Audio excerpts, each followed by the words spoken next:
the things that I try and do as an independent is actually bring different people to the conversation. So, today Marjorie and I were meeting, again with people of all political hues on different issues, and I think that's super important. And one of the things I've really tried to do, with Marjorie on this, with Alex Greenwich on different issues, with people like Julie and Lisa on different issues as well. So I really try and work across the Parliament and across all levels of government as much as I possibly can, because I think this is what I feel most people expect from your politicians, is to spend most of your time focusing on what's good for the country and the community. And if we have to argue, well, you can argue, but let's try and keep those bits small. Anyway,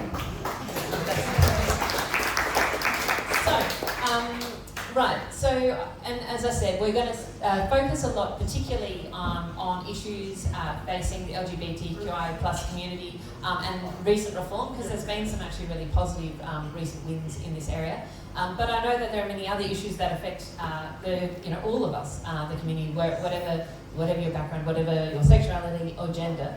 So I'll briefly touch on them and happy to go to questions on that. I got elected because I cared about climate. And I continue to care about climate action and protection of the environment, and very proud that we have strong 2030 targets.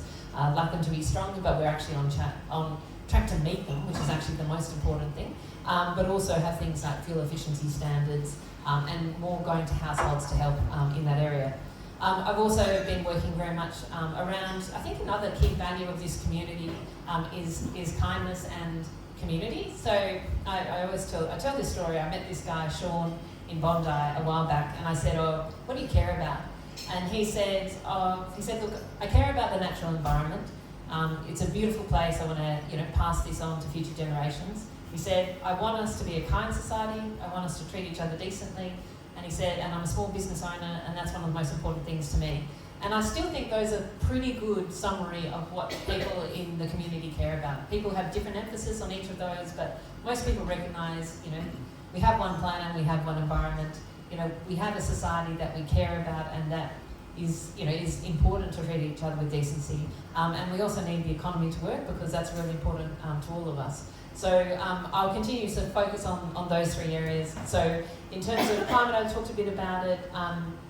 In terms of sort of that kindness and decency, there's been lots of stuff happening. Probably a lot on big focus for me has been things like paid parental leave, counting the LGBTQI community in the census, fighting anti-Semitism, including in the community today, and other pieces in terms of just having things like support for renters and other things, just continuing to make this a warm and kind society. And finally, on small business and more broadly the economy, for my sins, I've written a tax green paper. If you'd like to collect one, it's out the back, because I do think we need to consider, big economic, economic reform that can set us up for the long term. So there's plenty of information on that. I'm very happy to have conversations about tax, but more broadly about how do you build a strong economy, because people are struggling at the moment. I think housing is one of the biggest struggles. But also more broadly. And I think that's because we've kicked a lot of the hard cans down the road for a long time, to be honest, in my mind, particularly in some of these areas of economic reform. So always happy to talk about those pieces as well. So what we're going to do is we're going to have a discussion amongst the three of us, and then we're going to go to questions. And there are going to be two ways we do the questions. One way is through a Menti app, where people get to vote on the questions. And one way, I'm looking at my team for any encouraging nods to say this is what we're doing. And then we're also going to do mics on the floor. And we're going to try and wrap up in sort of an hour and a quarter max. And I'm going to get my timekeepers to make sure, because I somehow I'm not wearing my watch. Right, let's go. So let's start off here. Why do we care about this community? I'm really, as I said, I'm super proud to represent this community. For me, one of the things I spoke about very briefly, and we'll talk about a bit later, about things like the census. I just think it's really important that everybody has a voice and everyone is counted. But tell me, you both have really, this is your full-time life, Anna, and Marjorie, this has been a real passion project. So tell me, why are these issues important to you, and what does this mean to you? I don't think it's just about me. I think it's why should these things? Is that better if I hold it there? Okay. this is just about basic human rights. Like, I don't think it's any more complicated than that. And it's about ensuring that every single person, regardless of their sexuality, their gender, their culture, their religion, is able to live free lives with dignity, safely and securely. And if we decide that any singular group should be denied a human right, it undermines all human rights. Like, it's actually just that simple. It's about human rights and equality for everyone.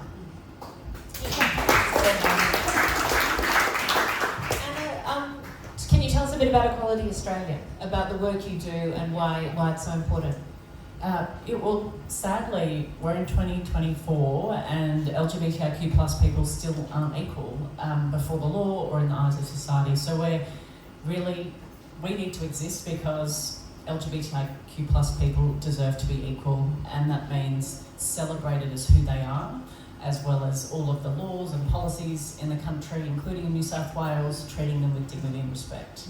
So it's really about systems change, our work, and we've got a small but mighty team, and we work across the country on campaigns to change the law. We work with parliamentarians like yourselves, and thankfully there's, I think, more and more LGBTIQ plus identifying and allies like you, Allegra, parliamentarians, and that makes all the difference to our work. And we'll be there until we're equal, until we're done. And sadly, I think the lesson of the US election, but also, Roe v. Wade, means that I think the fight is a perpetual fight, and that means that we have to ensure that we don't go backwards, and that, that toxic, divisive brand of politics that is so sadly pervasive in the US isn't exported over to Australia, because I believe that Australians are compassionate, they're decent, they're caring, like you were saying, Allegra, and that's the sort of culture and society we want to build here.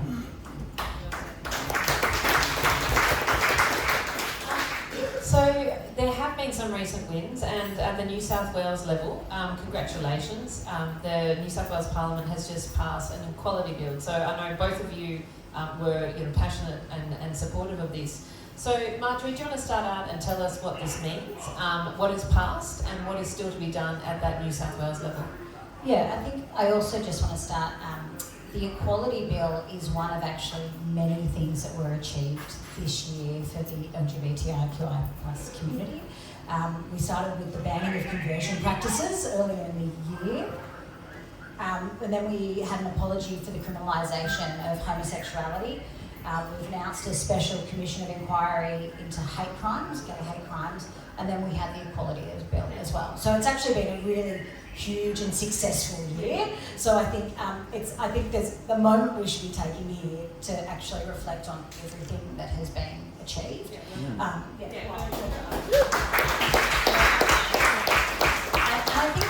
think it's a moment as well to reflect. In 2023, we elected a progressive government, that even though we are a minority government, we have a progressive crossbench, and in the absence of having progressive opposition, we can work very well with a crossbench to get through really important law reform, which is actually what we saw with the Equality Bill. Like, we need to note, the opposition didn't support this, with the exception of Felicity Williams. Felicity. And so the reality is, this was only able to get passed, and this is Alex's bill, and we worked with him and the crossbench to get this done, and it was a huge amount of work to get it done. Pretty significant things were kept in there, in terms of changing rules, how we talk about HIV, how we approach sex workers, around surrogacy. A lot of things, I know, were taken out, but there is a path forward for all of these things with the review in the Law Reform Commission. I think there's a lot of great things that have happened this year, and a lot of things that we can really be proud about. We know there were changes around surrogacy as well. More has to be done. There are reviews being done of the surrogacy laws, both federally and state. We can probably talk to the federal more. So I think we're taking steps in the right direction. I think my view is never let progress get in the way of perfect. And the bill wasn't perfect. Like, we can own that and say that the bill wasn't perfect, but it was progress and it was a step in the right direction. I want to talk talk a bit about something that wasn't in the bill, which is around discrimination in religious schools. And I'll come to you then. This is a significant issue. I actually had this conversation in Darlinghurst the other day with a man who identified as a conservative member of the community and said, I don't know why you need to do any changes, everyone's equal. And I said, well, do you know that students and teachers can be excluded on the basis of their sexuality? And he said, really? And so even people self-identified conservatives were really surprised to hear that this sort of practice was still possible and still legal in this country. Can you tell us a bit about the problem and also how state and federal laws can really work at that? And that is a very common reaction that I get too. We obviously try and talk about this issue as much as possible, but people just can't believe that in 2024 you can lose your job because of your sexuality or your gender. And this applies, I should say, not just to our communities, to LGBTIQ+ communities, but to unmarried couples, so people that are de facto relationships can experience discrimination, women that are pregnant, women because they're women, that certain religious views would discriminate against women in some circumstances. So unfortunately, our national and our state laws, and I should say New South Wales is singularly the worst on this front, because not only is there a gap in our federal laws, but there's also a gap in New South Wales law that applies not just to a religious school, but any independent school. So they don't need even to be religious. And it's appalling that it's the case, and sadly we have people come to us, a steady stream of teachers and students that are impacted by this lack of protection, and it's really heartbreaking to talk to a young person who's been suspended because they came out of school, who's lost a leadership position, one young man was told you can't be in the choir and then was outed to his parents. And this is, I don't need to tell this audience that has long-lasting consequences psychologically for young people. And when you think about the fact that 1 in 3 students in Australia is at a religious school, this impact is not small. We have to do something about it, and we shared the disappointment of many that this reform wasn't included or was removed from the Equality Act. People love calling it a bill. It's quite funny, but it's an act now. There is as Marjorie said, the New South Wales Law Reform Commission is inquiring into the entire Anti-Discrimination Act in New South Wales. It's really old, like 40 years. We don't have specific protections for bisexual people. It's outdated. We're not, the burden is on complainants to bring actions. We don't have broader powers for the regulator. So there's lots of improvements that could be made to that legislation to make it operate, to deliver justice and fairness for our communities. And we'll be campaigning really hard and looking again to the government, to the crossbench, and to the opposition and the Greens to support legislation to deal with this issue once and for all.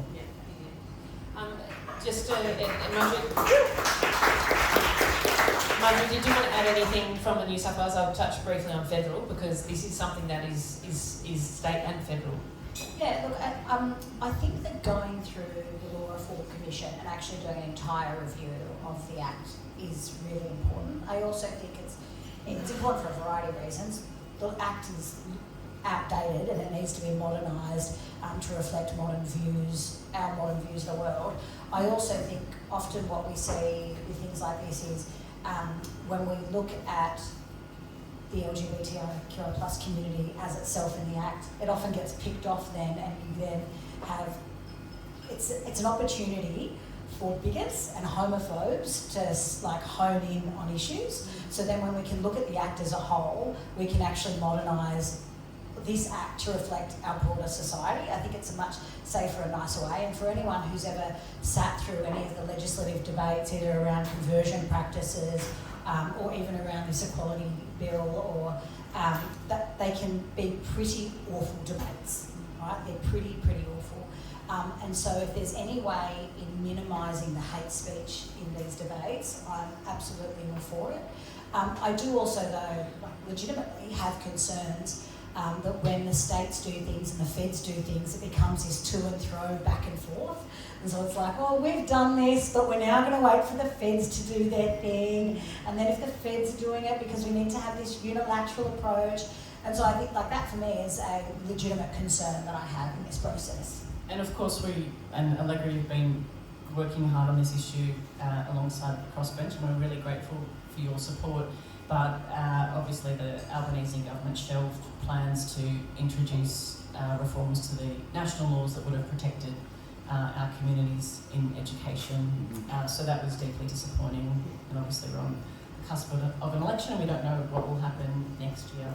And look, I think, I share that disappointment, and I've had these conversations, asked the Prime Minister these questions in question time, spoken to the Attorney General. Their view, that the government's view was saying, well, we can't get the coalition on side, so we're not going to do it. My kind of view has been like, you could push it through, and they could have pushed it through Parliament, through the crossbench, and that's where they should have done this, but they've made their own choices on this. So I think this fight isn't done. It is one that we just need to keep on going, and because I have heard these same, comments directly from kids and parents, and I think it's super important. This is an area where, again, if my Trumpy, the guy who I met the other day, who was a very, as I said, a self-confessed conservative man, he said pretty much, I don't think I agree with you on anything, but even he thought this was unacceptable, and I think that really goes to the heart of it, which is that this is a piece of law which is well out of step with our community. And I think it's time to move. So this is going to be, I think, an election issue, and it will be a post-election issue too. I just wanted to add, I think this is a pretty poignant thing for our electorate as well, where the religious and independent schools well outweigh our public schools as well. So when it comes to actual real choice for parents and for LGBTIQI+ families, really you don't have that many choices, and your predominant choice is sending your kids to a religious or an independent school where this is the overarching law. So it's really important for us, even just on a local level, to make sure that our community is supported.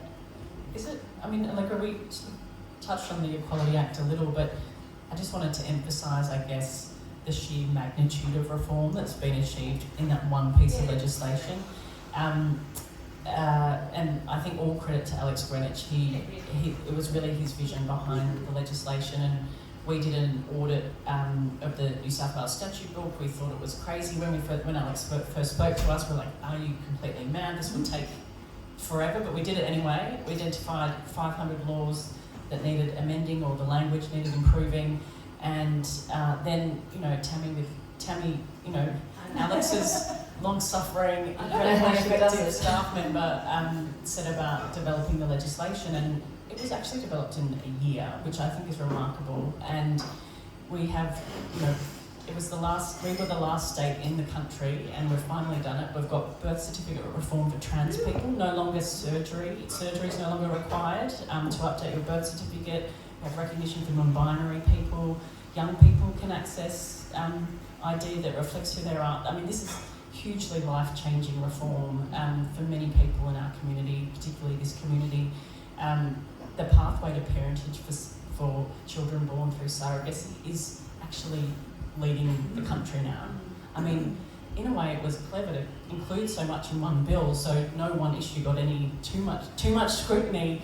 But that's remarkable. I still can't believe. It's incredible, and it was long overdue, but it's incredible that we now have children that didn't have that certainty of legal recognition in rainbow families, but also heterosexual couples that go through surrogacy as well.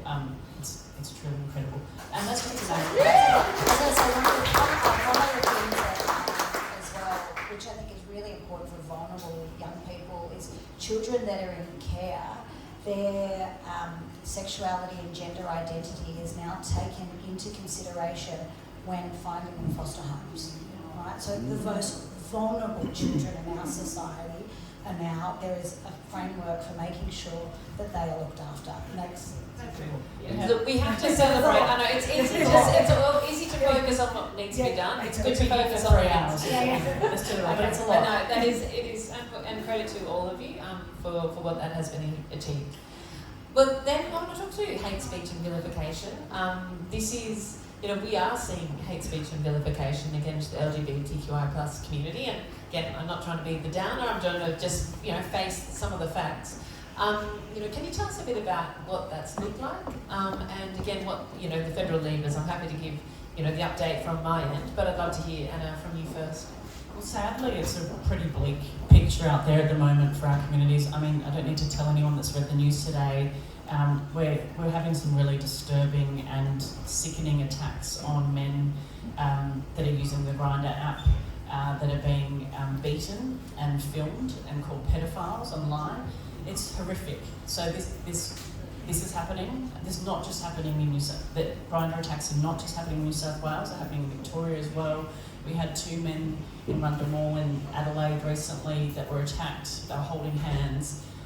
We had 2 men in a park 2 weeks ago in Reservoir that were attacked, and it was a homophobic motivated attack. It's scary out there at the moment, and this is in the backdrop of increased, even if they're not physical assaults, threats, physical protests being made to librarians that are holding drag storytime events, that are being made to local councils that are holding LGBTIQ plus events, and it's having a chilling effect on our community as well. So the groups that we work with, they're now no longer holding that youth event for queer youth because they're worried about security risks. And I don't think drag storytime is just almost evaporated. It's hard to name now libraries where that's happening. It's truly frightening, and we need a national response. We need leadership from all levels of government, and we need better monitoring, documentation of hate crime. We need justice responses and the police to be better educated to identify and respond to these issues. And we need stronger laws. And that's where, and I know you've been really outspoken on this, Allegra, and thank you, but we don't have national laws that protect our communities from vilification. That's hate speech. And we all know that it starts with words, and those words escalate into violence. And that's where this, the authorising environment is created for these sorts of horrific acts.